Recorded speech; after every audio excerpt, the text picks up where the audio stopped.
Сайн байцгаана хүнд үзэгчдээ. Өнөөдөр манай дефакто нэвтрүүлгийн зочноор Хеминг and Кондепл гэдэг компани байгуулагч дарга Лооренс Уилкинсон оролцож байна.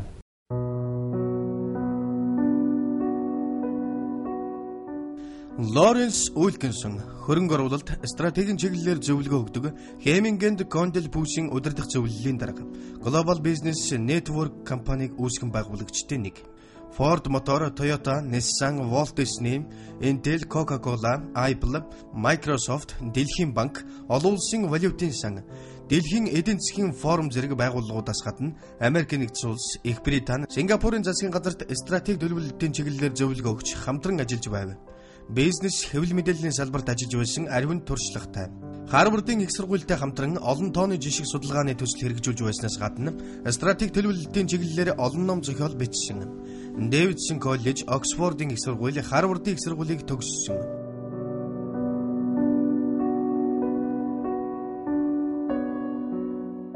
Welcome to the show. Well, thank you very much. It's a pleasure to be here. Lawrence, you have been working, I saw your resume, working with big names in the world and basically doing the things about the scenario of future. Mm-hmm. Why you are doing that? Well, I have for the longest time been a student of the way in which the forces that are at work in the world, forces that none of us as individuals or organizations or even national governments can control, at the way these big dynamics, social dynamics, economic dynamics, political, technological dynamics, end up creating the futures in which any plans we make have to work. And as I've paid attention to that over time, I've noticed as a planner that taking those forces into account means we're likely to make plans that will work better, plans that will be more successful. Scenario planning is a technique for doing that and for helping companies or not-for-profit organizations or governments succeed, more easily, more completely. But at the same time, for eliminating a lot of the pain and the friction that comes when they fail. So, loss of jobs, loss of wealth, displacement of one sort or another. So, I got into it because I thought it would be, well, first of all, because it's fascinating, it's interesting, and it's a chance to work with really amazing people. But also because I thought it could make a difference, which happily over the last 25 years I've discovered it can. And you are doing the similar thing in Mongolia. I am. I'm honored to have been tapped to work with a group of Mongolians of which you're a part, to think about these same kinds of dynamics as they apply over the next 13, 14 years, or might accrue here in Mongolia.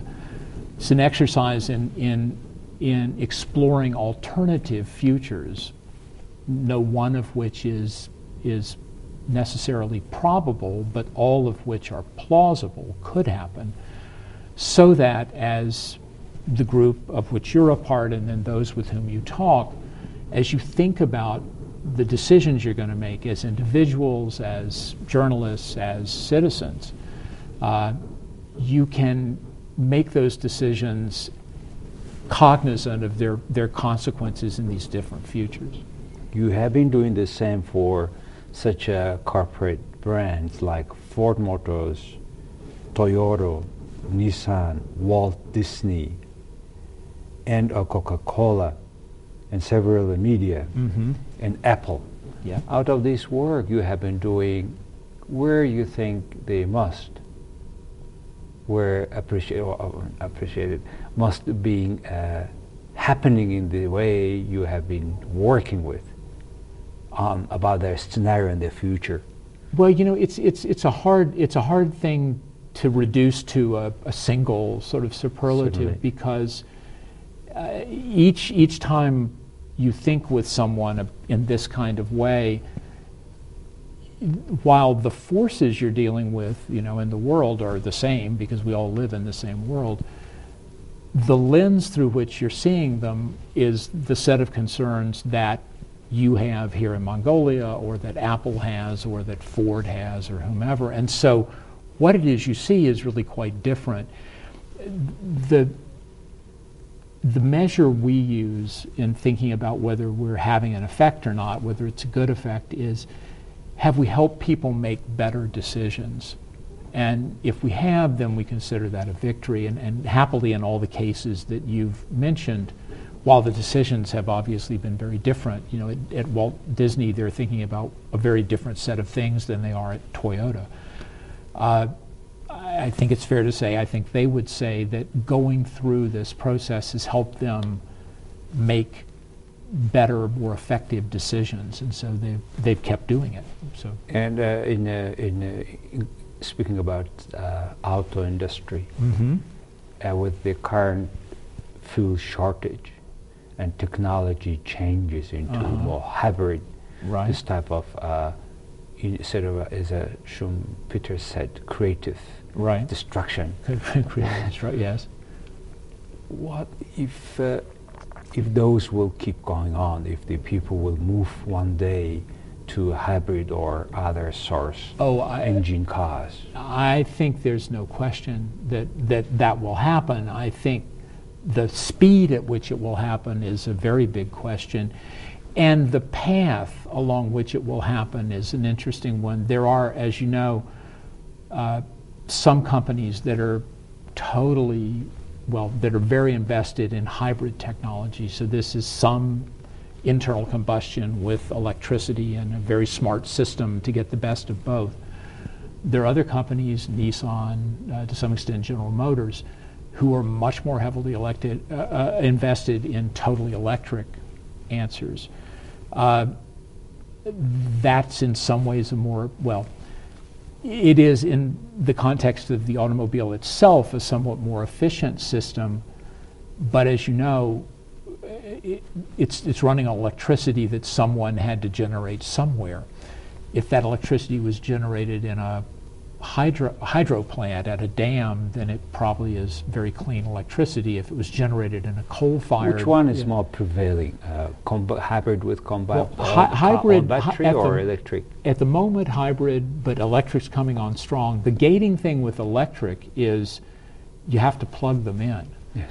And you have to plug them into consumption. Special kinds of plugs, Yes. and those plugs aren't very many places. Yes. And out beyond all that is the fuel cell. Uh-huh. You have been working with the World Economic Forum, where we see a lot of good trends, a description of the trends may happen down the road. What was the most wonderful and exciting moment working with the World Economic Forum? Well, there have been many. I mean, it's a remarkable gathering of people who are talking about fascinating things in too many places at once to hear all of. So there have been many, but I think for me, the opportunity I helped lead a scenario exercise at Davos one year that looked at the futures of China and India, which are fascinating, each of them, and when considered together, also very fascinating. And so I think that was very exciting and fun. And events like World Economic Forum, you have been also in the future of media. That's something also you have been being authored with your colleagues. Well, yeah, what do you mean? Well, I've been fascinated by the media for years, both as a consumer of it and as a producer of it. I've been in the media business in addition to doing this scenario planning work, and so I thought perhaps it would be wise for me to give it some serious study. So I used scenario planning and also some other sorts of research techniques to try to put together a foundation on which people who were involved in the media could come together and have a conversation about what the changes we could see coming might actually mean to the media. I think to you they're probably obvious at some level. It's an annual meeting, or Say again? Annual meeting? Well, this was a meeting in the context of a company I helped found called GBN, the Global Business Network. So this was a collection of a number of experts on the one hand, and then a number of corporate practitioners, people like Disney, folks from people like the Walt Disney Company, who came together to ask themselves things like, okay, we get it that the media is going to be much more interactive, but what does that mean to a company like ours that's in the business of telling stories?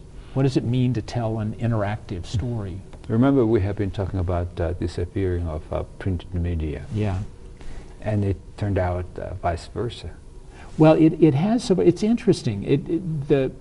Some print is doing better than it's ever done, and some print not so well. I think what typically happens when a new medium or a new mode of media shows up, so when television showed up next to radio or when interactivity enters, the new media forces the old media to sort of stand a little bit aside to make room for it, and forces the old media to concentrate on what it does best. So the old print media that didn't need the people who did want ads in the newspapers, and you know, well, you do that better online. For example, some newspapers which go on two streams, printed and online, and both are surprisingly keep healthy. Selling. Yeah. Oh yeah. No, growing. people who do good journalism are going to find a market for that good journalism online and in print, because people want to consume it both ways, and it's valuable to people as an experience differently in those two media. And so I agree. I think we're already seeing indications that there's a healthy future for that. Speaking about journalism, how do you find the importance of independent journalism for any country and for any society? Oh, well, I mean, I think a friend of mine once said, Printers Inc., you know, the stuff of independent journalism is the lifeblood of a democracy. It's what runs in the veins of a democracy, and I believe that absolutely, that a key ingredient, if not the key ingredient in a successful democracy is independent media, independent press. I think that's true in a country in any state in development. I will say it's been particularly interesting to me over the years, having had an opportunity to look at a lot of research on this, to learn just how critically important independent media is to economic development. I mean, it matters in developed countries as well, but it really matters in developing countries. The role of public media in independent journalism in a country, could you highlight Well, this? I think the role of public media can be, tremendously valuable, can be critically important, and there are examples of good public media. I think the BBC is probably, in the English-speaking world, the premier example. There's some good public television and public radio in the United States that remains very good. There's public media in Germany that's very good. I mean, so you can look around the world and find good public media. The tricky thing about public media is that what that normally means is it's funded by the government. And there are also, if you look around the world, lots of examples of public media that have become, in effect, propaganda arms of regimes. That's what I mean. And that's a very dangerous thing. Yes, so it is a balance. Well, I think it's less a balance than is a matter of trying to make sure you get the free media and don't get the propaganda. Because the propagandas, you can get that other places. You have been working with Oxygen Media, and through Oxygen Media with several interesting individuals like yes, indeed. Oprah. Winfrey. Please tell us about the company and Oprah. Well, Oxygen was an idea that a friend of mine and I hatched. A woman named Jerry Laybourne, who created the cable network Nickelodeon for children, which you may have seen or heard of. Nickelodeon, yes. Yeah. Our notion was that while women in the United States get more college degrees than men, have more jobs than men, vote more often than men, spend most of the household's money, make most of the decisions, But they they were paid less. horribly underrepresented in the media. Yes. So we decided to start a cable channel that would not be a sort of pink cater to women kind of thing, but sensitive to women's interests and needs.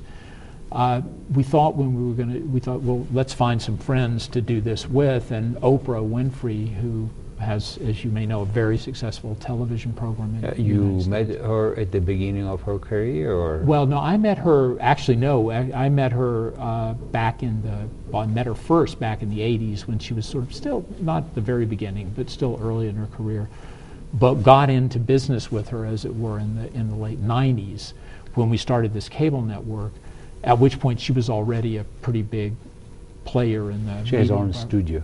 Yeah, she has a company called Harpo in Chicago that has actually What several. does it make her so special, her program so famous, one of the largest audience in the world? How come every country watches her? Well, you know, I've had the experience of traveling with her and being out in the world with her, you know, in the course of doing this business, and I've always been amazed. She's arguably the most famous person in the United States, and, you know, arguably the best loved person in the United States.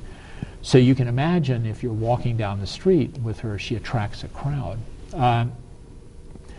What was fascinating about being with Oprah was that she didn't play to the crowd the way a politician does. She simply interacted with them in exactly the way she does on her show, which is a long-winded way of saying what's so special about her is that she is exactly who she appears to be.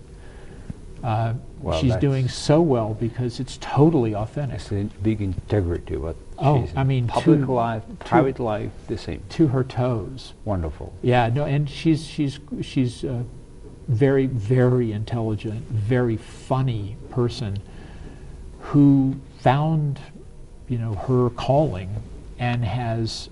Yeah, from such a family, she described for turned a terrible childhood. Oh, she had a horrible childhood, and worked very hard to earn her opportunities. Was canny enough to understand what she would be good at, and took it from there. Lawrence, you have been advising government of the United Kingdom and Singapore. Right. Against Well, scenario or what? Well, in different kinds of ways. Yeah, you know, governments of countries have lots of different things going on. In the United Kingdom, my involvement's been mostly in their telecommunications policy, which, as you may know, has changed a good bit over the last 20 years. Yes. And also then in their science and innovation policy, their science and technology policy. And interestingly, in Singapore, more or less the same, although I also helped them think a bit about their strategy of becoming a logistics hub in that part of Asia. Logistics of what? Well, mostly, you know, they have tremendously active port. Yes. And the thing about moving goods these days is that you have to move, in order to be an effective mover of goods, you have to also move data and money. Yes. It's not enough just to have a clean harbor and a crane. Yes. You have to, and so we were thinking Data, through how you make that a reality. Well, they did well. It's so far so good. Yeah, You know, they're very smart in people. Mongolia. We were sometimes talking about for quite some time being an international air transportation hub, being connecting through over polar North America and Asia, which turned out to be 1 hour less than you would fly over Pacific. Really? Yes. Oh, okay. So that is certain. There was an idea, and some even airlines have been considering, I think. So is it something fantastic out of fantasy idea, or is it realistic? No, I think it's not. It's certainly not science fiction. I don't know the particulars well enough to sort of give you any kind of informed opinion. But what I would say is that certainly seems on its face an interesting idea. It would seem to play to Mongolia's sort of competitively advantageous location. You are right in the middle of Asia, and Central Asia, in the way you are.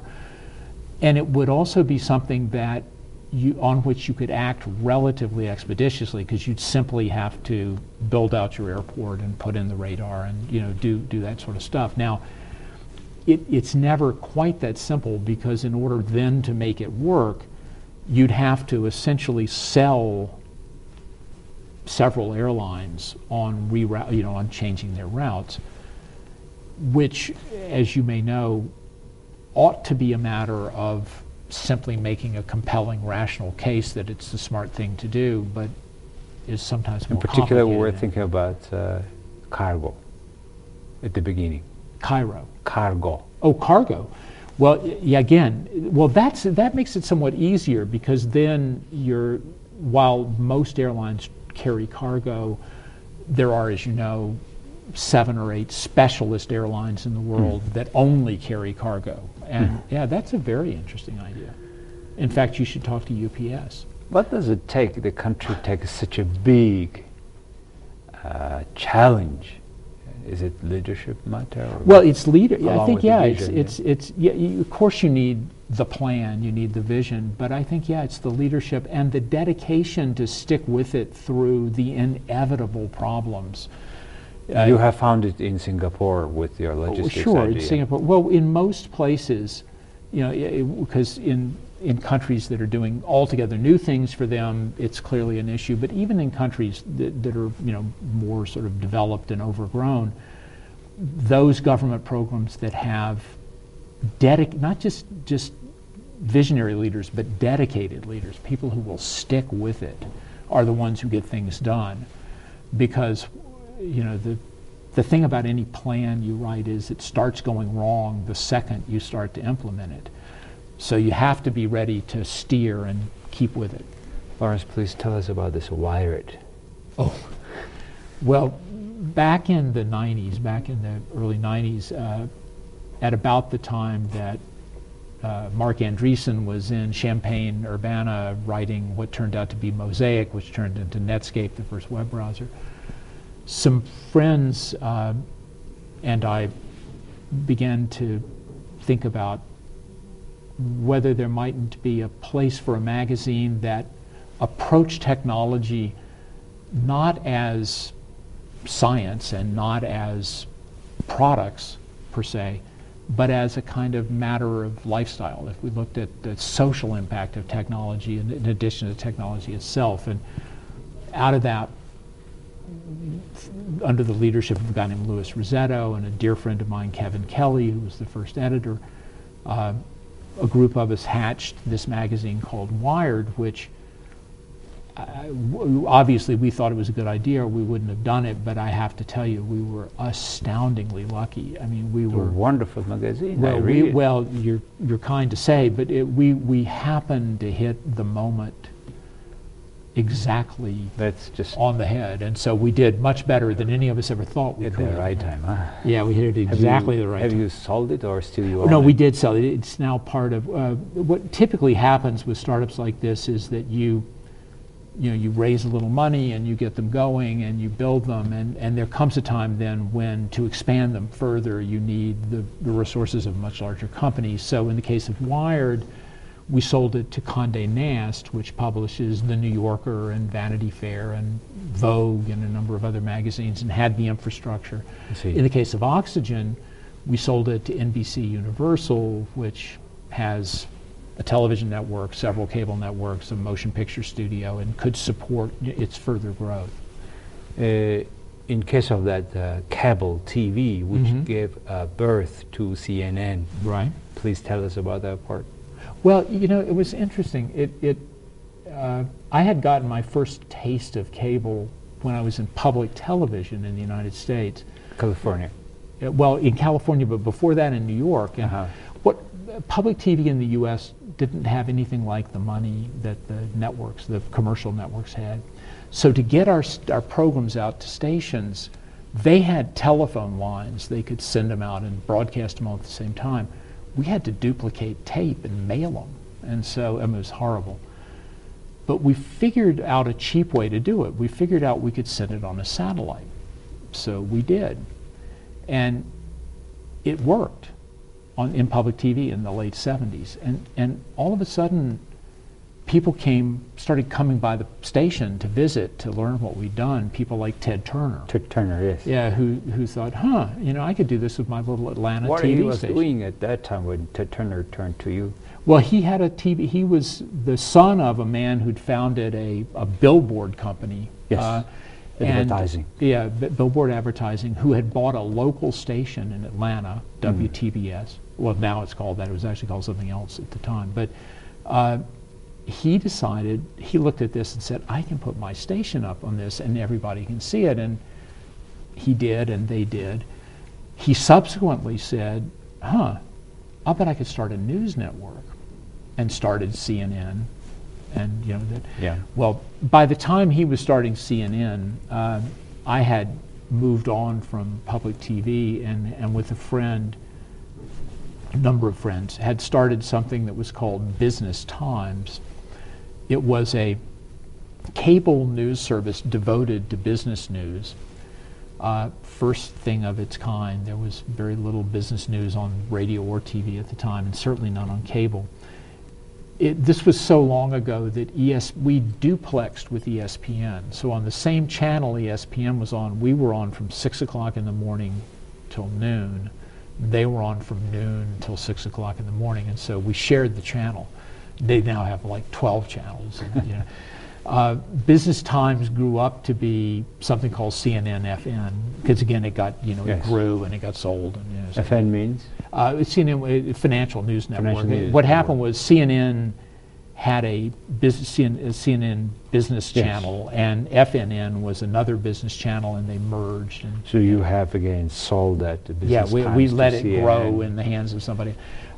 You can probably tell, as a personal matter, I'm much more comfortable starting and growing things. That's what I see that. Lawrence, you are a graduate of many people dream, 2 universities, Oxford and Harvard.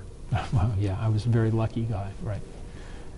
What is that important thing that makes completely change in your life, having education from such institutions? I really was enormously blessed. They were both extraordinary schools, and in fact, my undergraduate school, Davidson College, is also extraordinary. Not as well known, but also quite wonderful.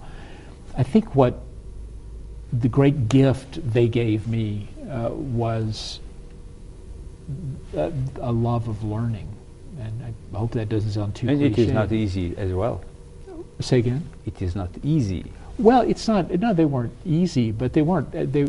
Things don't feel hard if you love to do them. Yep. And that's what they made learning something one loved to do, and so I still do. I still try. And you have been doing certain case studies for Harvard business cases. Yeah, well, over the years I have done some. Oh, I've done some, and I've also been the subject of some. So I've written some on public broadcasting in the United States and on TV stations and things. And then I think probably the best known set of cases is I did, for many, many years, I was a counselor to UPS, the United Parcels, the shippers, and that long experience was written up on by Harvard as a series of cases and a note on scenario planning. So it's how they teach scenario planning now.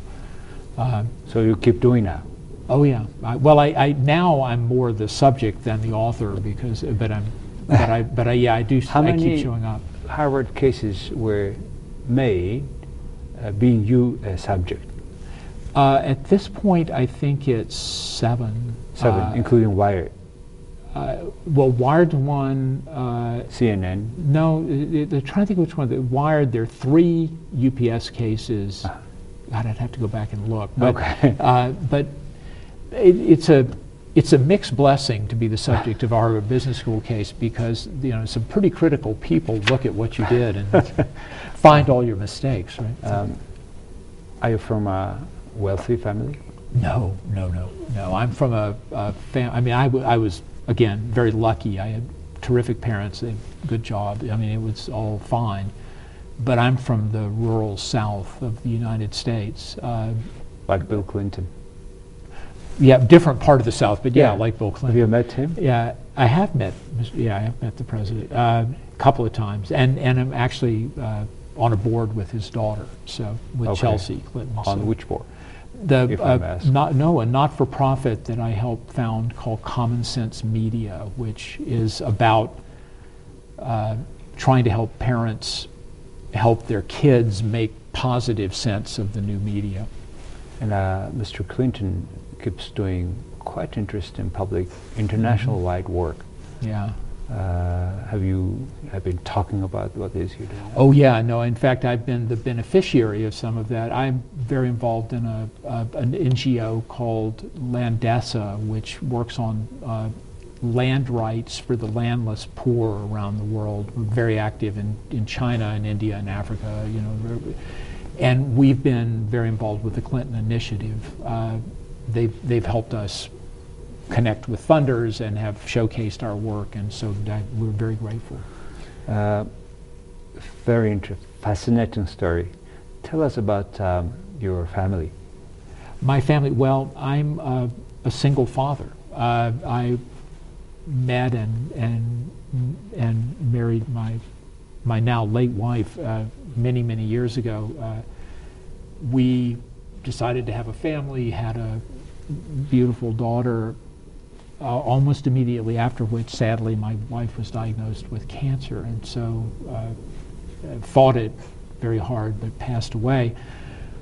I've been a single father ever since, and what is your daughter doing now? Well, my daughter's actually a freshman at Harvard. At Harvard, yeah. So she is a, you know, obviously I'm biased, but I think she's a very special young lady, and a young woman who loves to learn. So she's having the time of her life. What is the most important ingredient for a young person to go to that level of education, to go there? What does it take? I sound like a broken record, but I think it is finding a way to learn to love, and sorry, to love, well, that helps too, but to love to learn. I mean, it's all about discovering the set of subjects that animates you, into which you can get really involved. Passion. Your passion, yes, and letting yourself go there. That's what I believe. Do you teach at universities sometimes? Oh yeah, sometimes. Well, as a kind of a guest lecturer or something. I sadly, my schedule doesn't let me. You have quite busy schedule. I travel a lot. Yes. A lot. And what does keep you in that way? Keep busy, and all subjects you are involved with, sometimes news making, etc. Well, this is, you know, I am probably the luckiest person you've ever met, in that I get paid enough to live on to do this work, and this work is an opportunity for me week in and week out to meet new interesting people like you and to think with them in really interesting ways about really fascinating problems that actually really matter, to try to make a difference and to keep doing it. You know, and I never get bored because it's never the same twice. I saw it during our couple days work, how deep you can be involved with, how you go deeper, so much involved with that. Well, you have to, but it's fun. I mean, it's what one does, you know. What is something that you are proud of in your life? Well, the thing I'm proudest of is my daughter. Enormously proud of that. I think I've worked with a lot of different people over the years, both as a consultant, you know, or as a facilitator kind of person, as we've worked together, or as a partner in building a company or whatever. And I think it's fair to say that almost, if not entirely without exception, we're all still friends. And I'm very proud of that. I think it's entirely too easy for one to sacrifice the human dimension of relationships in business, and that's a wrong thing to do. And I'm proud that the work of which I've been a part has, I think, had some happy impacts over the years. I got into this watching the horrible effect that unfortunate decisions made by companies and governments had on the lives of people. people who are thrown out of work or displaced in societies.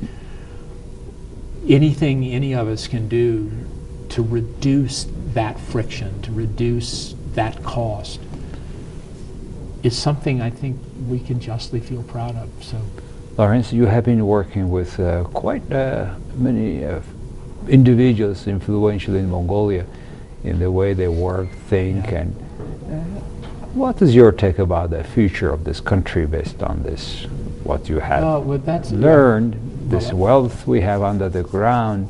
Well, what do you think? I'm flattered that you ask, because my impression is just that, an impression at this point. I wouldn't pretend to be any kind of expert, but the short answer is I'm very excited for you and your country. I think while there are real perils, I mean, I think that sitting atop, as you do, the extraordinary mineral wealth under your country is kind of a mixed blessing. I mean, the world is littered with countries that were blessed in the same kind of way, for whom things didn't turn out so well. So right up front, I'll acknowledge that I think Mongolia, like any country that is blessed as you are, Mongolia has some real challenges that translate into the need for self-discipline and a conscious effort to make sure that everyone in the society is a beneficiary of the country's development. But that said, I think it really is extraordinary wealth. The people I met are incredibly smart, dedicated people who seem committed to finding a way to be disciplined. And so I'm very excited for Mongolia. Well, before concluding our interview, I would like to ask just a single question. What makes you, or what principles that you think it is you call it a light tower in your life? Well, gosh. I don't know if it's a principle exactly, but the thing to which I aspire, as it were, is the capacity for empathy, the capacity to understand and to feel, as it were, what others see and experience, so that I guess the principle would be, it sounds cliche, but it's hard for anybody to improve on it, the golden rule. I mean, I think it's, as long as we are prepared to have done to us whatever we do, then we'll live lives that are okay. And if we can do that, if we can operate on that principle with a richer understanding of what others around us are feeling, needing, wanting, hoping, I think we can live pretty productive lives. That's what is about life. Yeah, I think so. Thank you very much. Well, thank you very much. It was a great pleasure. Thank you.